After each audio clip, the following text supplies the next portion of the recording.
Cameras and everything are rolling. And now I'm going to take you out there. Okay, see you in a little bit. And there she's gone. Okay. She's in Wilmington, Florida, and she's dressed like she's living in North Carolina. Right. How cold is it in Wilmington? I don't know. It was 28. Wellington. I see. That's where I got confused the last time. Wellington, like beef Wellington. Like beef Wellington. You ever had a beef Wellington? Maybe. Do you know what a beef Wellington is? What?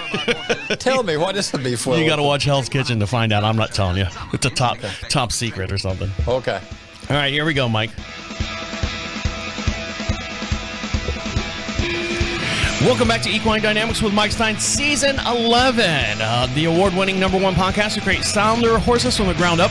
Mike Stine is a registered journeyman farrier with an APF1 accreditation. On this week's show, we have a special guest here in the studio, Emily Cleland, the Director of Communications at the Equestrian Aid Foundation. So if you're not over on YouTube, now's a great chance to go over on YouTube. Make sure you search Equine Dynamics podcast and like and subscribe to the podcast channel over there on YouTube. And over my far right side is my very own favorite channel, Mike Stine. How are you? I'm doing good, Travis. How are you doing today? Doing all right. Well, welcome to season 11. Are you doing all right? Did anything happen, or you just sit at home and wait for season? I was lost without you. I didn't know what was going on. So you didn't have anyone to see on Monday. So you just kind of sat at home. I just sat there and just sulked in my misery. Well, before we left you on season 10, we mentioned that we were out at a clinic from the South Carolina Horse Council, and Mike performed a clinic out there along with Megan Recken, and both of you guys had a clinic out there, and you can see all those videos over we kind of chopped them up the whole entire session, so you don't have to sit there and watch the whole 2-hour special. We kind of chopped them up in little bite-sized pieces. So go over to YouTube, search Equine Dynamics Podcast, and you can see these videos. But we were out at the Horse Council in South Carolina, which from us, it's about an hour. It was about an hour and 15-minute, hour and 20-minute drive from us. This ran down in the Camden, Cassett area. And we had a packed house, Mike. Yes, we did. I was really, really impressed with how many people were out there. They fed us. They gave us lunch. They had coffee and donuts in the beginning to greet everyone. When they gave everybody in the audience rocks to throw. They gave dead tomatoes or rotten tomatoes. They threw them all those. No, we had a great time. We had a great turnout. Megan did a terrific job out there. You had a little projector screen, and all the people that we met out there. Very nice people. Very, very, we're glad to see you, Mike. They were all huddling around you and asking you all the different questions and stuff about the show and about, your background and what do you think about this and what do you think about that. So you had a couple, I want to say groupies, Mike. I did. You had a couple groupies out there because they gravitated. You're Mike Stine, and all these riders and people, horse owners were all kind of gathered around you and were saying, they were holding up wooden stakes and, someone had a pitchfork. Yeah. Exactly. No. So what was your experience? What was your feedback on the whole clinic? Because you did really well up there, and I say really well. And I know how you are with technology, and you had that laptop that was up there, and I froze it up a couple times. Well, that's natural. I think that's not user error. I think that was application error. But you did great. You did a great job out there. What was your feedback on that? Well, I actually had pretty good feedback, and we discussed doing some further clinics with South Carolina Horse Council. Talked about doing an all-day hands-on with horses has been being discussed, and see where that goes. Actually, Saturday after Thanksgiving, I worked on a podiatry case with Megan. And normally she doesn't work Saturdays, but was through the area because of family and all that. But we had good feedback. The videos that were put up, was approached the other day. And they said some of the pictures did not come out as well because we had a lot of background lighting problems. Yeah, the room was a beautiful room. It could easily hold at least 150 people in there if you're going to have like a small banquet or something. But the room itself, it is nestled in, what state park were we in? I forget what state park we were in, but it was in the Camden area. And the room, there was no walls in the room except for like the kitchenette area. Was all full length windows. The skylights, there was at least 20 skylights. It was all bright, and we were shooting on the screen, so it kind of washed that out. Yeah, it was kind of hard to see that, but all in all, Mike, it was a great turnout. The video actually turned out a lot better As far as like visually seeing that, the camera did capture the picture very well. So like I said, go over to YouTube, search Equine Dynamics Mike Stine. I did have somebody approach me the other day that just, hey, I watched the video from it and I've learned about this, that, the other deal, angles, alignment, and all this kind of deal we were talking about. There was just somebody that I ran into because I was somewhere and they were there, didn't know who they were. Oh, really? So that was good. Nice. More than 2 people watched it. 3. We met our 2 fans out there at the clinic. That's right. So what have you been doing, keeping yourself busy for the last several weeks? Did you have a good Thanksgiving? That's one thing, because we just crossed over the Thanksgiving threshold. Now we're heading into Christmas and then the end of the year. Right. I did not slow down much for Thanksgiving. I've got horses that have come in from up north already. And just trying to keep the pace and keep moving forward and do what we do, right? Do you have any special events or any kind of situations that you got into, or like quirky events that you got into the past couple of weeks that just kind of stood out? Outside of you getting your truck stuck on a hump? Right, yeah. No, outside of that, not that much really. I mean, this normal stuff. Got had a couple of people contact me with a couple of consult deals. Well, good. So you're staying busy, and are you ready for season 11, Mike? Do I have any choice? 3 years, Mike. Coming up on 3 years of doing this show. Wow. Can you imagine that? Yes, we're almost past our engagement. I know, exactly. Did you think it was going to make it when we started? Well, yeah. Oh, yeah, I did. As soon as Mike, I told you, as soon as we started doing the show, and after our first season, or after our first couple shows during the season, I'm not going to stick with something. I'll let you know, hey, it's getting that time, it's getting stale or whatever. I was like, man, I've got now so many more questions. And if you're just joining us on season 11, by all means, go back through season 1 through 10 and just listen to the progression of me, because I'm the simpleton. I knew absolutely nothing about horses, dealing with my wife and learning everything osmosis wise. And through the years of listening to Mike, just me, who doesn't ride a horse, who's not around horses other than going down to feed them and make sure they're standing up on all fours and they're not laying. Well, that's all the horses are really interested in. Exactly. That's all they're interested in me in. And now to this date, I know like what a venogram is. I know what, certain, I know what stifles are, sorta. I mean, I could probably fudge my way through it, but I learned the terminology through talking terminology during the segments during the shows and stuff. So by all means, guys, if you're listening to the first episode of season 11, go back through. Well, they had plenty of time. They had 3 weeks. We had 3-week break off. Right. So hopefully a lot of people got caught up and now are starting to enjoy season 11, which will take us another 12 weeks through the world of creating sounder horses from the ground up. All right. When we come back, we're going to bring in Emily Cleland. And we're going to talk to her and find out what she's got going on. So stick around. You're listening to Equine Dynamics with Mike Stine. He'll be right back. Beep. So there you go. That's the show. We're done. We're done. Sound. Oh, you need sound for her? There you go. How's that? Hear her. Emily, can you hear us? I can. There you go. I can hear her now. Take a sip of coffee, Mike. Yeah, you got to get the timing down because I'll do it in the wrong time. It took me 2 seasons to train him not to drink on the air, because he would sit there and go, and another thing about horses is that, I'm like, Mike. I had me a big pot down here to spit in, Yeah, why not? All right, yeah. That's my coaster. It is. I forget there's stuff you can see in the background, so I try to make everything as neat as possible. Okay, you ready? Yes. Emily, you ready? I'm ready. Welcome back to Equine Dynamics with Mike Stine. If you have a question for Mike Stine, or if you'd like to be part of the show, you know what, Mike? I didn't go back through and check it out, but I will during the break. If you'd like to be part of the show, you can physically, well, I guess verbally be part of the show. And the way you do that is go to equinedynamics.com. At the top of the page says join the podcast. There's a little microphone on top that says leave a message for Mike Stine. Click on that, opens up a microphone on your phone, your device, your laptop, wherever you got a microphone. Speak right into it. It comes right to our inbox, and we'll play it on the very next podcast as well. I did, my bad. I didn't go through and look. I will during the break to make sure that I didn't miss anyone from the last couple of weeks. So if you'd like to be part of the show verbally, you can do that. Go to equinedynamics.com. At the top of the page to join the podcast, and you can see a little orange bar up there. It says leave a message, and it comes right to our very own podcast. or right to our very own inbox. And over to my far hand side, my very own inbox is Mike Stine. How are you? I'm doing good, Travis. How are you doing? Doing all right. And joining us this week, the Director of Communications for the Equestrian Aid Foundation, Emily Cleland. Thank you very much for joining us. How are you? I'm doing well, thank you. And thank you so much for having me on. Sure thing. You're dressed like you're living here in North Carolina. Where are you located at? Well, I'm in Wellington, Florida, and I'll have you know that it was in the mid 50s this morning. So it was feeling pretty chilly. I think mine said 26 on the truck when I cranked it up. It was 28 here, and I just put on like a little sweatshirt hoodie. I'm like, oh, it's a little chilly out.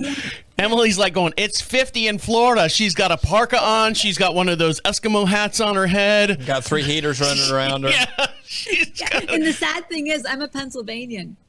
Oh, no. But you get down here. What have they done to you? Blood kind of thins out. I don't know. That Florida atmosphere. No, I kid. I am up today. I kid. I'm from Orlando, Florida as well. So I know what it feels like when you're used to all year round, temperatures and then, 90s and especially August, like 102 sometimes. Yeah. Well, if it gets down to 50, your body's just like going, whoa, what is this? This is not Florida. But so I understand completely. I just give you a hard time.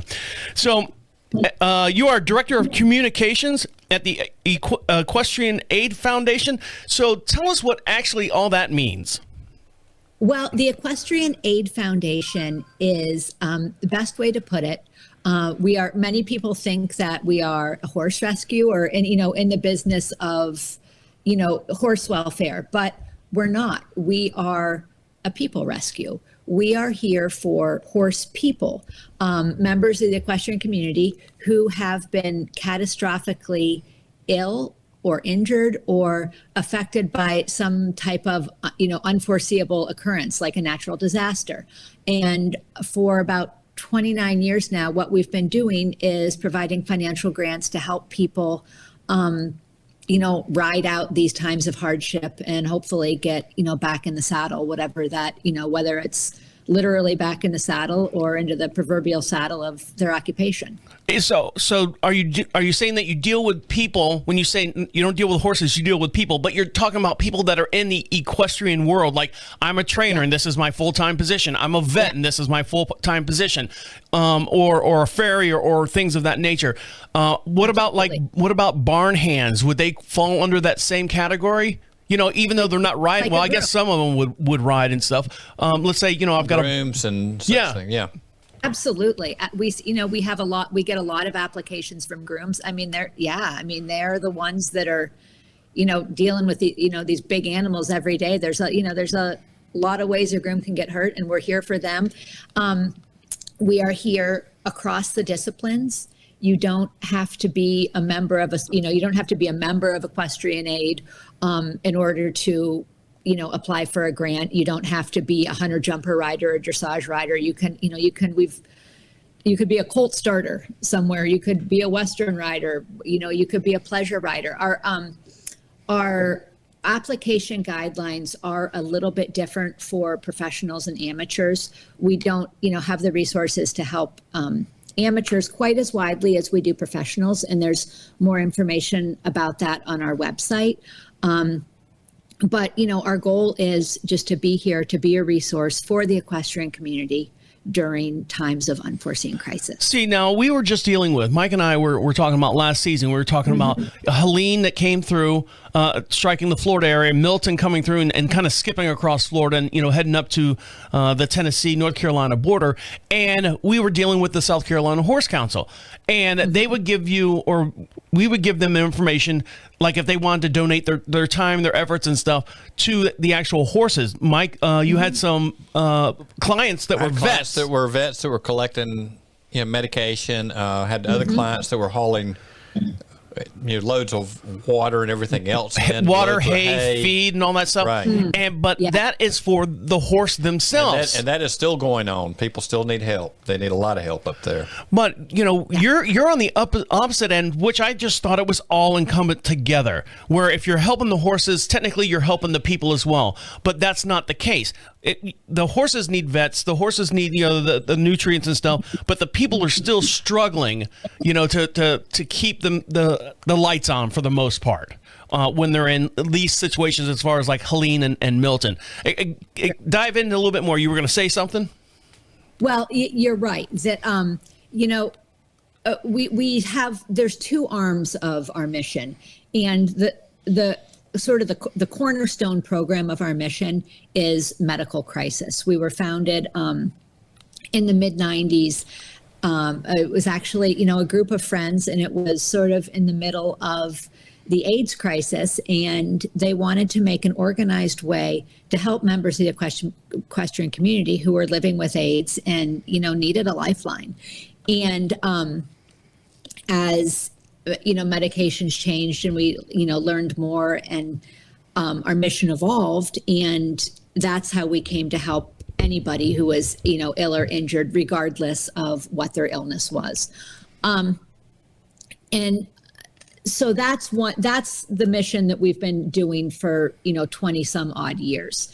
And that is strictly for humans, for horse people.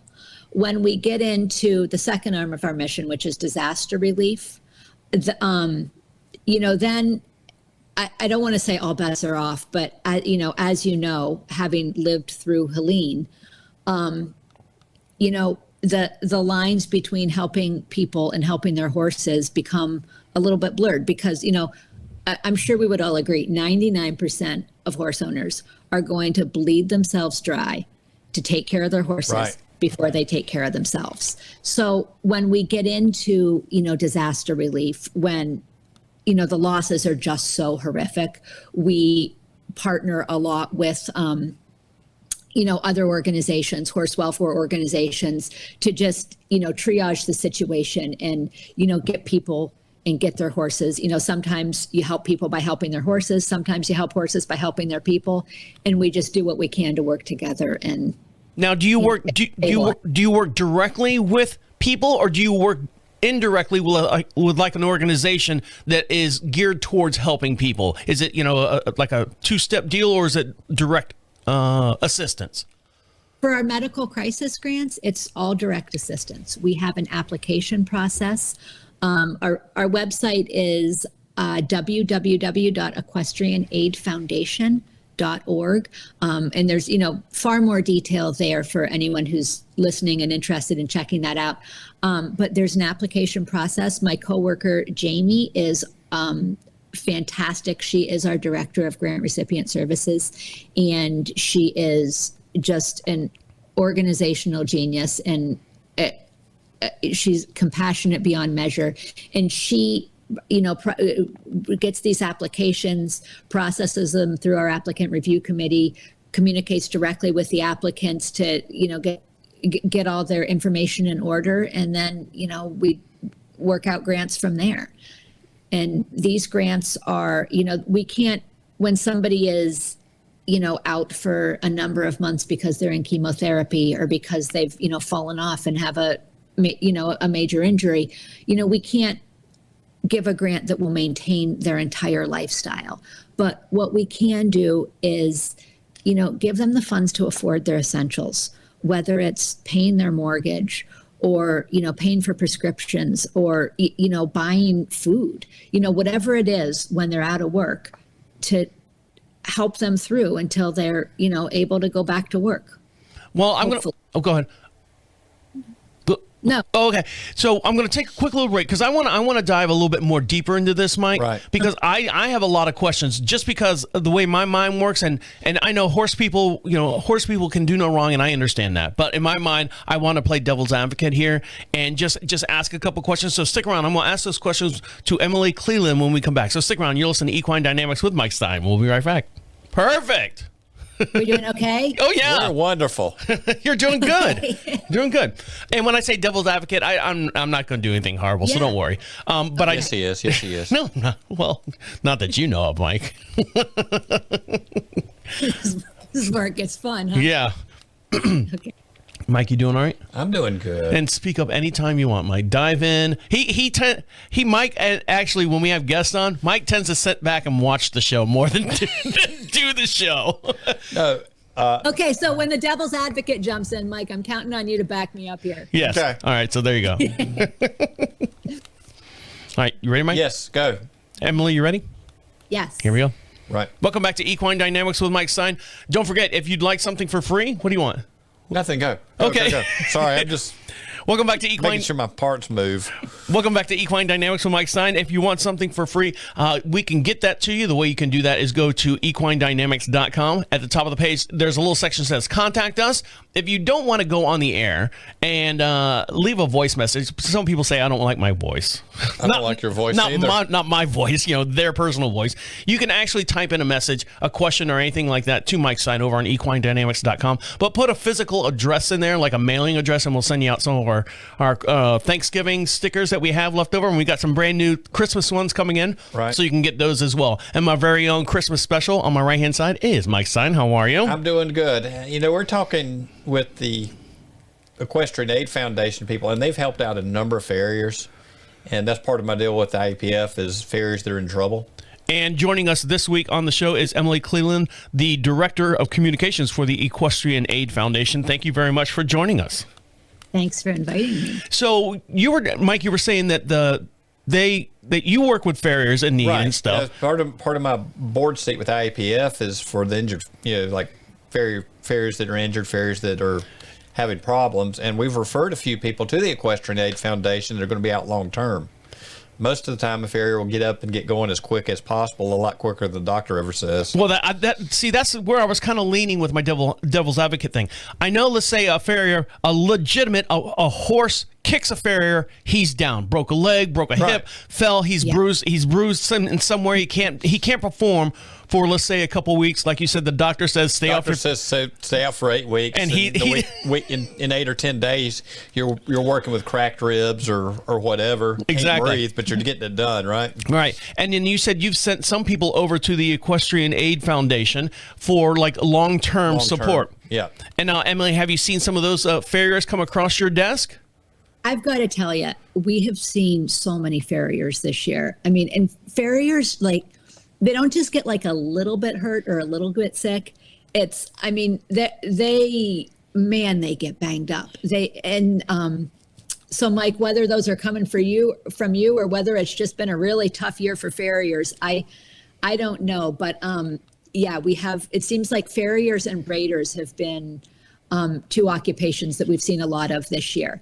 And to your point that, sometimes people need longer term care. And, sadly, while we envision our grants as, helping people through the crisis period till they're back to work, some people, whether they're farriers or, riders or whatever, their injuries are so catastrophic that they're not going back to work. No, they're not. And in these cases, their grant money is, we've helped people retrofit their houses. So they're, like a wheelchair accessible or something like that. Yeah. These people are, so with them, we're not, we're giving them financial support while they're figuring out the next steps of, what this altered life is going to look like in general. So here's my question that I kind of teased here. Human nature is, trying to find somewhat of an easy way to get out of doing something, especially me. Right. I mean, how do you vet these people? I say these people. How do you vet anyone that comes across your desk and basically saying, you've seen your favorite sports athlete, he gets a little hangnail, he's out for 3 weeks. There are people in this business, whether it be, farrier or groomer, or, whatever the scenario is, that says, oh, I can't do this. I need money. Give me money. They're only in it from the money. And I hate to say that because I know that's not the intellect of a lot of the equestrian people, but there is maybe one or two, bad rotten apples out there in the group. How do you vet the people that are not faking it, but just kind of embellishing their injuries or embellishing, hey, I need this, and they've got other alternative for that money. I don't want to say fraud, like you said, they were building on like a wheelchair accessible or adding extensions on their house to help their house so they can be mobile and everything. But what if I just want like a new kitchen done? That's not going to happen. But how are you maintaining that the money is being spent correctly and it's going to the right people for the right purpose? Well, yeah, to your point about, sure, in every group, in every demographic, there's a couple people who are going to try to beat the systems. Sure. But I think, another thing that we can all agree on is that equestrians love to work, and nobody gets into this business if they don't love hard work, if right. they don't love being out there and doing it. But they don't stick around very long. Yeah. And they don't last, So our application process it's fair, it's pretty detailed. Once you get past it, there's a, short pre-grant form that says, what's your role in the horse industry? What happened to you? What's your prognosis? And, it's maybe 10 questions, and it gives us a general idea of, okay, does this person fit our guidelines? And it's a screening process before we send people the actual application, which is very involved. They have to, go through and list their liabilities and assets. And there's also, there's a doctor's report. And so they have to. I was going to ask you require some kind of like physician report or something like that? Absolutely. Yeah. So, the physician has to fill it out and, attest. And I think the physician form, this would be a question for my coworker, Jamie, but I think that might even have to be notarized. And, and she is, she's been doing this long enough that she's very good at, noticing any discrepancy or anything like that. But we rely pretty heavily on the physician's form to understand the severity of an applicant's crisis. And we also have a doctor on board at EAF who reviews all our applications and says, this does look like it is, going to be a 5-month recovery. That sounds accurate. Or this person, they could probably be back in some capacity in 1 or 2 months. So go ahead, finish up. No, I'm sorry, not finish up, but yeah, go ahead. No, you're good. So we do have, a doctor has to be a part of the process. And then we also have a doctor on the inside who can, help us with a little bit of an internal review. So, as we were all taught as growing up as kids, make sure you have a security fund, an emergency fund, no matter if you're equine or you're just a normal human being in general. They say make sure you have enough money to maintain bills and whatever for 3 months or something like that. And most of the United States does not have that. Well, let's talk about this, because there was just, I think it was last Monday or Tuesday, the Chronicle of the Horse published an article by Eliza Sidner-Rom. She's a FEI dressage rider trainer for Chapel Hill, North Carolina. Right. Yay. Yeah.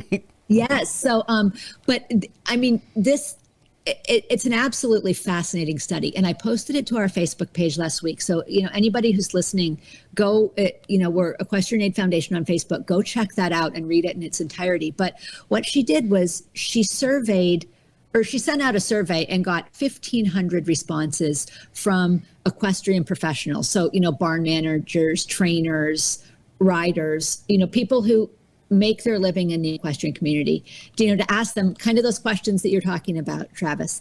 And when she went through the responses, she found that 50% of equestrian professionals don't reliably make a profit. And on top of that, 60% don't invest in any type of retirement or savings. And I think that those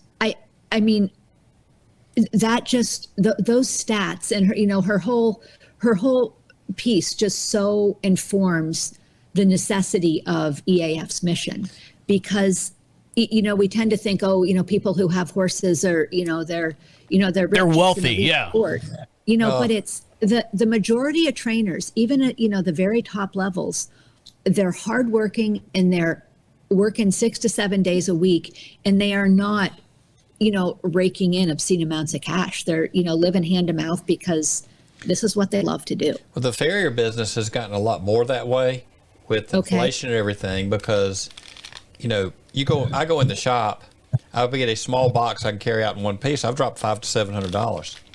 Yeah. And fuel and everything else, and then people are expecting us not, and I've had people just flat tell me, you should not be going up on us because everything's gotten so expensive, and I'm dropping $1,200 to $1,400 in fuel in the truck. and I'm getting ready to buy a set of tires. They're $600 a piece. You know? So- Right, absolutely. And another thing, farriers, trainers, everybody works as, or not everybody, but 90% are independent contractors. So they're responsible for their own healthcare costs and insurance. And that's, sometimes that is unaffordable. And you have to choose between that and eating. That and eating. It's kind of obvious until you get hurt, and then you're up a creek. And even but let's be honest. Okay, even if you have the best insurance, a catastrophic illness or injury is still expensive. Oh yeah. Absolutely. So, and it's a tough industry. So when I was going with the normal human should have at least 3 months of bills to be paid. Equestrians, I'm sure the people they've got 3 months of bills waiting to be paid. Right. Waiting to be paid. So let's, for example, if I get hurt, I'm working with Mike Stine and I'm his, assistant. As much as I pay you every month, it shouldn't be a problem. No, I mean physically out in the field and I'm doing something, equestrian, right? This is my bread and butter, as Mike said. Yeah. When I get hurt, from the word go with your company to actually seeing a return as far as getting the aid that I need, how long is that? Because if it's 3 months, I have to make sure that I need to have enough money set aside until that the funding comes through. Because if I'm living paycheck to paycheck, and you're saying, let's say your process takes 3 months, well, I'm in the red. I've got to get caught up. So what is the time frame as far as the word go and getting the actual aid? Okay. Well, one thing that I'm glad you're bringing up is, when is the word go? The word go is, as soon as you're hurt or as soon as you realize that whatever illness you're dealing with is going to be, debilitating for a longer than just, a week. Like a cold or something like that. Yeah. You don't have a cold, you have a critical illness. Apply when, at the crisis moment. And a lot of people can't apply for themselves because they're too banged up. They're in a hospital, whatever. So they have a representative that, does, the application for them. That's completely permissible too. But we are pretty slick on our end in terms of getting the pre-grant, getting it in front of the applicant review committee, sending someone the application. What usually takes the time is for the applicant to, fill out the paperwork. Because again, we have a responsibility to our donors to make sure that we're understanding people's cases and, screening and granting appropriately based on the funds that we've been entrusted with from our donors. So, it is a fairly in-depth application process. And then the applicant has to get their papers over to their doctor to get those filled out. So really it depends on how quickly the applicant gets their paperwork in, gets their doctor stuff in, but it can happen, it can happen in less than a month. Oh, so that's pretty good turnaround. I mean, for the processing fee. Yeah. I mean, if you spend 2 months on your appliation, right, then that's your own fault. It's going to take a little longer. Mike, and then you might be a couple months away. By 2 months, you might be going back to work in a month. And then you're only available for you only have that 1 month left, and it's a lot of people will maybe find out about us too late, and they'll say, oh, I got hurt back in 2022 and I'm still digging myself out. And unfortunately, we can't work with that. Like, you can't retro anything. Written. We can't retro pay. So it's really important that people or their representatives get to us right when the accident happens, or, right when the, catastrophic diagnosis is made, so that we can, get them the support they need for their journey. Mike, you were going to say something? Right. Yeah, I know I've got a friend of mine, he just got a little snatch from a horse. Ground manners seem to be more and more out the window. And, of course, he's going to be back in a week, going to be back in 2 weeks. A month and a half later, he's walking with a cane. Oh, man. And his income is gone. until he can get where he can work. I mean, sure, he's not running the vehicle up and down the road, and some of that's changed. But on the other end, he's relying on multiple other farriers to try to keep his business together for him. And for the most part, when somebody's injured, if I do their horses, I always have the owner write that person a paycheck. But most guys won't do that. Now, that brings up a real small little topic. How do you prove that I'm a farrier? How do you prove that I'm a farrier? If I send you an application, hey, I'm a farrier, I got hurt, what's the first thing you ask? Do you want to see W-10s or W-1099s or something, or do you need to see tax records that shows that yes, I make a living as a farrier, or I make a living as a massage therapist for horses or whatever, the groomers and all that stuff? Do you need to see proof of income, that this is your main source of income in that position? Our application process is it's pretty airtight, and it's not, with social media and the internet these days, it's not hard to, figure out that if something happens with this Dingo podcast, is a farrier, it's pretty, and they have to have recommendations, and So Mike was kind of leading the same. If something happens with this podcast, Travis could. Yeah, because it's an equine podcast. It's equine, and Travis could apply. If something happens to my voice and I'm not able to talk anymore, I'll go, Emily, I need help. I can't do the Equine Dynamics podcast anymore. I'm leaving that one up to our applicant review committee. All right. It's a thought. Well, we're going to take a quick little break, and we're going to come back, and we're going to dive into more silly stuff. No, actually, more serious stuff. We're going to dive into the disaster relief that they've got going on, and also a call to action for tomorrow. Right. So stick around. You're listening to Equine Dynamics with Mike Stine. They'll be right back. So I wouldn't qualify? Yeah, I think you're pushing it there a little bit. Yeah, but it's an equine show. It's a sin. That's right. He's a professional now. He is a professional. Yeah. Oh my God.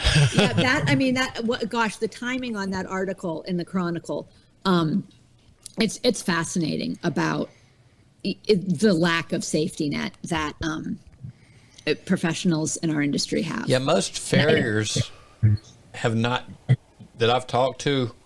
I've always got drafts going into stuff so it automatically happens, but most farriers I talk to don't.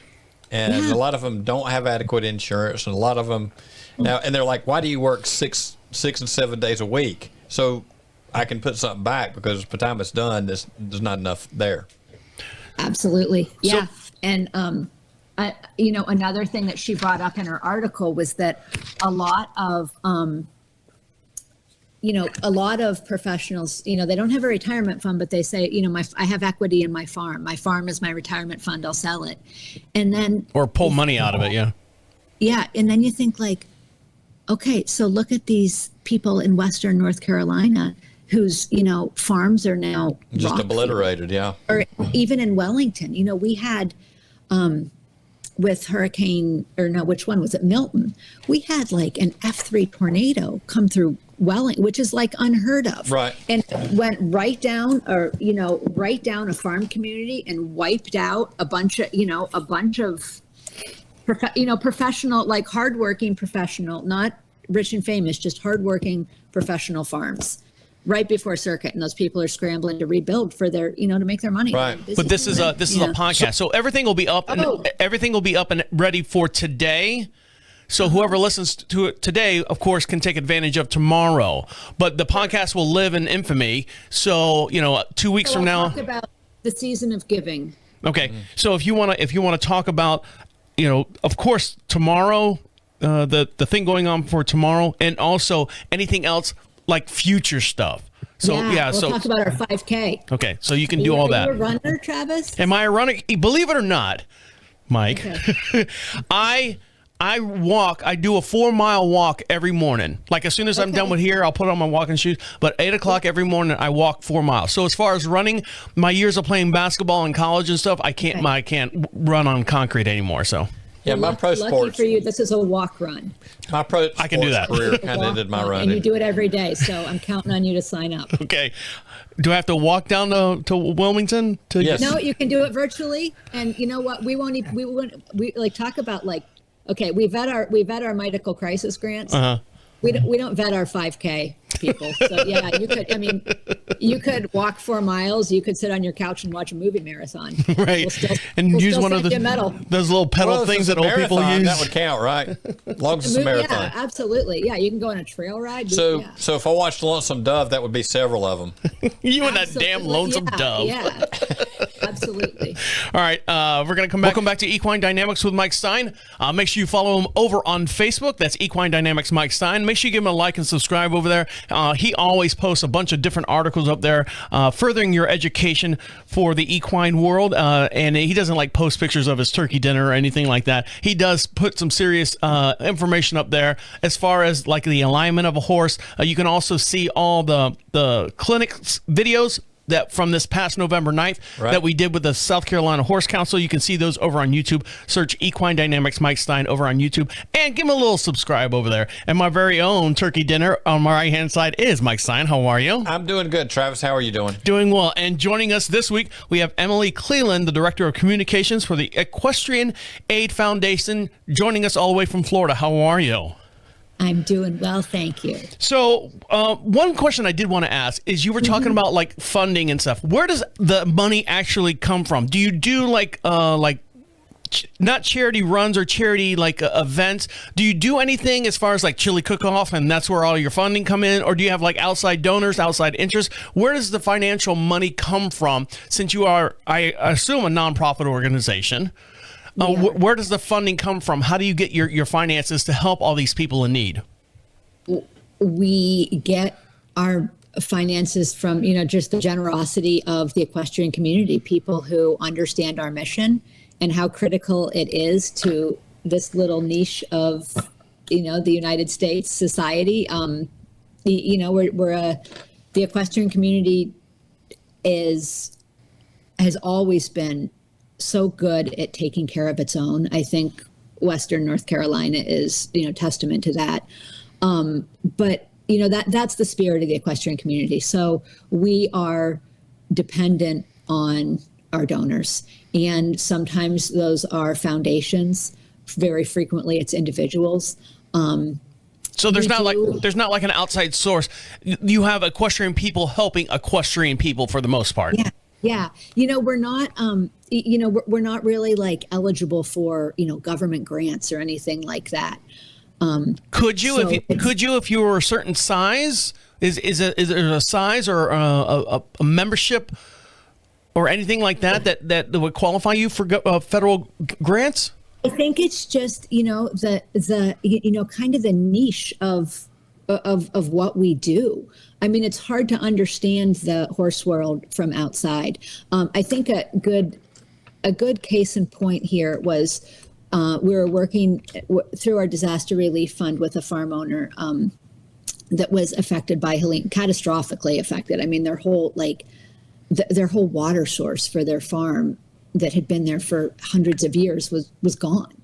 And they applied to the Small Business Association and were told, well, no, you're too agricultural. So they applied to the USDA, and the USDA said, well, yeah, but you don't really grow anything, so you don't really count for us. Turning a profit type deal.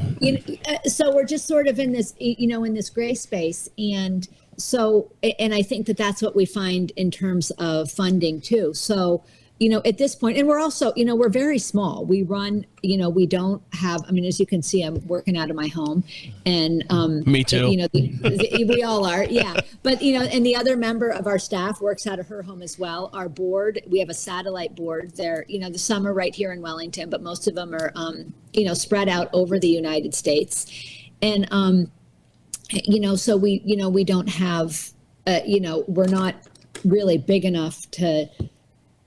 I think pursue those avenues, and as we found so far, those avenues aren't really open to us. So really, it's just the generosity of donors. Now you were talking about disaster and the farm guy. So you have a disaster relief, the newer arm. What's your mission for the newer arm of your disaster relief that you guys is this that you're working on?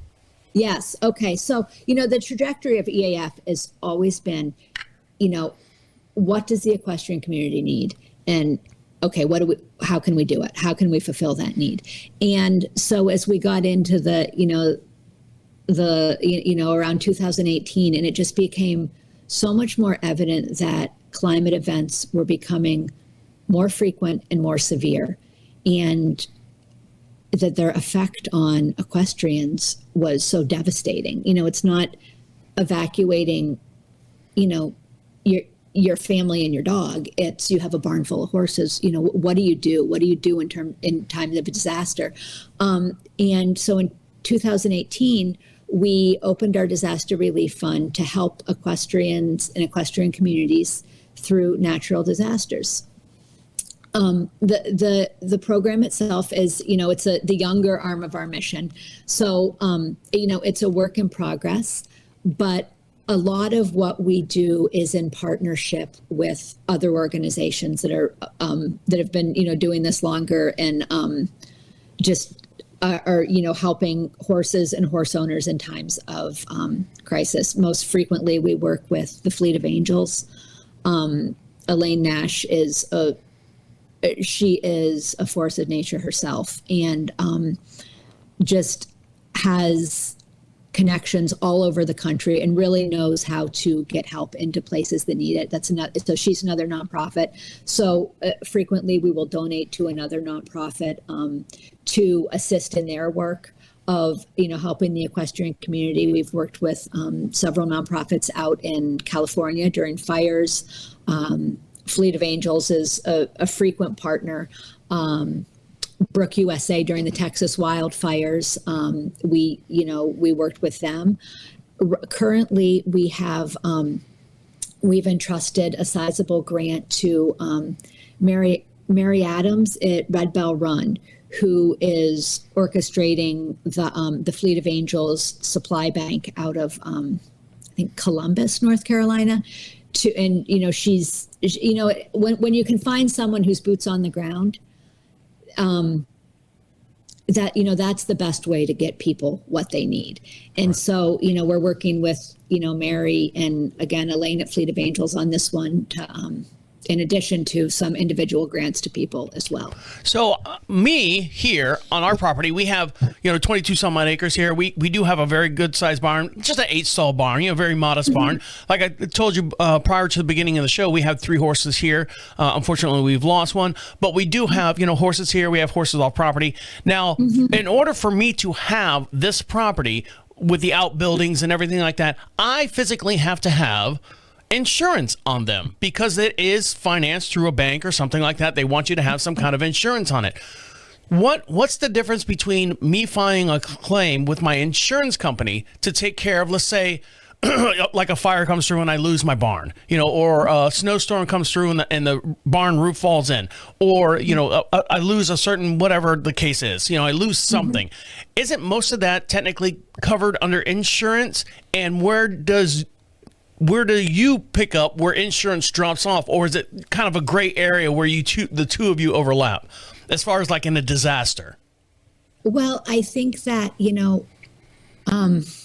I know I'm throwing the hard questions out there. No, I think you're right that, we do our best to insure our structures, and lots of times in order to have a mortgage, you have to have insurance, but not always. Or maybe you do have insurance, but you don't have the right kind of insurance. I mean, I don't know how many people in Western North Carolina had flood insurance. Right. Because they were in zones that were like 500-year flood zones where they didn't have to have that. So, why would you have that? Right. And so then a flood wipes out your property, and your insurance company says, "Yeah, it's not really my problem." Right. But I think any of us who have ever had to file an insurance claim know that you never get back what you've put into it. Oh, no. You might get a fourth of that. If you're lucky. Right. And just as, medical crises are, expensive, so are natural disasters. Even like down here in Florida, when we just say, oh, there's a hurricane coming, and we all run out and shutter up and fill our fridges and all that, and then nothing happens, I mean, that's expensive. Right. So imagine doing all that and something, and then you're, people, what our disaster relief grants are doing largely is, helping people fill their fridges, pay their electricity bill, just pay these very essential things that they need to pay in order to shelter in place, and, we have, I don't know that any of us have ever seen something as major as what Hurricane Helene did in Western North Carolina.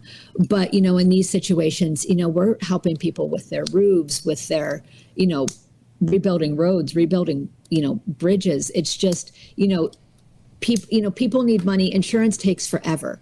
And sometimes, people they need help now. And so we have, a quicker mechanism to get people some support they need, get them connected with other there are so many. You're like the string that connects the two ends. So if the insurance check's not going to be here for 6 to 8 months, you guys would kind of step in and say, okay, we can do this and do this for you. Our disaster relief grants happen, for the most part, if it's not a community grant that goes to another nonprofit to, be the steward of throughout the community. We're sending, they're smaller grants. They're, more of a micro grant than our longer term medical care support grants, but they're going to fill the fridge for a few weeks, and, they're going to help you with, what it is, do you need a generator to keep yourself powered up so you can, go get that? Do you need to get some fencing up today for your horses? To keep them in. The kind of stuff. Yeah. I think, Mary Adams at Red Bell Run told me she's like, there's no fencing left in Western North Carolina, and so people, what do you do? So that those are what our grants are intended for there. So our fall has been pretty much focused on disaster. Well, I shouldn't say that. My fall has. Jamie has been super busy at the medical crisis desk. But it's been, there's a lot of people out there right now that they're hurt, really struggling, both in Florida and, more so in North Carolina. But, and when I say North Carolina, I realize that South Carolina, Virginia, there's other states there that are affected. Tennessee, yeah. But, between Milton and Helene, it's, there's a lot of people who got knocked around. Well, tell us about your call to action that you have going on tomorrow. Well, okay, so tomorrow is Giving Tuesday. So if you are out there in the equestrian community and are looking for a way to kick off your season of giving, we would, love to count you among our supporters. You can make a donation that is, depending on your state's tax law, tax deductible. To the Equestrian Aid Foundation. We're a nonprofit. All of that information about how to donate and how to become involved is on our website, equestrianaidfoundation.org. And they can donate any time of year, correct? I'm sorry? They can donate any time of year, not just tomorrow. Oh, yeah. Oh my gosh, any time of year. Absolutely. Yeah, it's ongoing. The need is, it's really ongoing since, COVID. That's another thing, Travis, that I should tell you about our disaster relief fund. We did when the industry effectively shut down in March of 2020, the national governing body said no more horse shows. The states had all kinds of, restrictions about, barns and, who could go and essential staff, and equestrian professionals, from horse show staff to, lesson barn operators were really in trouble. And we did an emergency grant program then through our disaster relief fund. It just, here's, grocery and phone bills while you're figuring out next steps. Well, the whole world was, but, that was what we could do for our corner of the world. So, those are some examples, kind of the things we've talked about over the past hour of things you're supporting when you make a donation to the Equestrian Aid Foundation. All right, we're going to go ahead. No, that's just the work that you're supporting. We're going to take a quick little break, and when we come back, a short little segment, and we'll wrap up the show. So stick around. You're listening to Equine Dynamics with Mike Stine. He'll be right back. Awesome. See, this is why we take the breaks. Okay. Yeah, because when you start long talking, I know you're just you're just sputtering at the end. Yeah. So that's the part we can edit out. Where I'm like, you can donate. He usually leaves in all the bloopers. The video. Welcome back to Equine Dynamics with Mike Stine. Make sure you go over to equinedynamics.com and become part of the program. The way you do that is to go to equinedynamics.com. At the top of the page says join the podcast. Opens up a little orange bar on the top of your screen, and you can click on that. And if you've got a microphone on your device, your phone, your tablet, your laptop, anything like that, you can speak right into it. You can be anonymous if you want. We'd love to hear from you, and you can ask Mike a question at any time, and it comes right to our inbox, and we'll play it on the very next podcast. I looked in there a minute ago, Mike. I need to go back a little bit further. I only looked for the last couple of weeks, right? But I didn't go back far enough to look. But I will. Don't worry. So all of you that left message, we appreciate you. And if you don't want to go on the air, you can also contact Mike at any time at equinedynamics.com and just type in a message to Mike Stine, and you can also leave a physical mailing address, and we'll mail you out some magnets and stickers. And if you'd like this podcast to perform out at your clinic, your location, your garage sale, if you got a barn with a bunch of people in it, we will bring birthday parties, bar mitzvahs. We will come out there and do this exact podcast at your location, and we got a whole bunch of lights and sound effects and all the stuff. It's a fanfare when we come out there. We'll even do weddings. Yeah, we will do weddings. Michael ushers the weddings. That's right. And over to my far end side, my very own usher himself is Mike Stine. How are you? I'm doing good, Travis. How are you doing? Doing all right. And joining us this week, very much appreciated, is Emily Cleland, the Director of Communications for the Equestrian Aid Foundation. Thank you very much for joining us this week. Thank you for having me. Well, we're not done yet, so don't worry. Oh, okay. No. So, Mike, what did we learn today? What did we learn today? Well, talking with Emily Cleland, the brief history of the Equestrian Aid Foundation and the Medical Crisis Grant Program. So, Emily, tell us a little bit more about that. Touch on that a little bit for me. If you are a member of the equestrian community within the United States and you are faced with a catastrophic illness or injury, we are here to help. You can find more about our application process at equestrianaidfoundation.org. You can reach out to us on Instagram or social media. We're on Facebook and Instagram at Equestrian Aid Foundation. And, we'll do whatever we can to, get you through. You can read more about it on our website. And also the Disaster Relief Fund that you guys are working on. It's a new arm of your mission. Yes. We are very proud of the work that we've done with that through COVID, through countless natural disasters, from fires to floods to tornadoes across the U.S. We're currently working with Fleet of Angels and Red Bell Run, with support from Brick USA, and joining the many volunteers and other nonprofits in Western North Carolina who are making such a huge difference. So we're honored to be a part of that work here, and also in our home state of Florida that's been hit pretty hard this year as well. And you have a call to action for tomorrow, the Giving Tuesday, December 3rd. And also you mentioned something about a marathon later on that you said I could join coming up here soon. As you and Mike were talking there, I'm thinking, we got to get you down there. You could come down and do your podcast live from the Equestrian Aid Foundation's 4th annual Strides for Hope 5K walk run in Wellington, Florida on February 17th of 2025. We can comment on the runners as they go by. That's right. You could. Yes. You could. Yeah. We can make lots of comments. It would be it's so much, and we have, and when you get done, we have a mimosa bar at the finish line. I'm there. It is, I'll tell you what, it's the fundraiser that we started after COVID, when, as a health and wellness organization, it's not like we could bring everybody into a ballroom and have a gala. So, it was our outdoor, social kind of distanced event. And it's a gala. I'll tell you, the community loves it. And we have so much fun, and you can do it virtually. So if you can't make it down to commentate from up there, you can sign up as a virtual participant also on our website.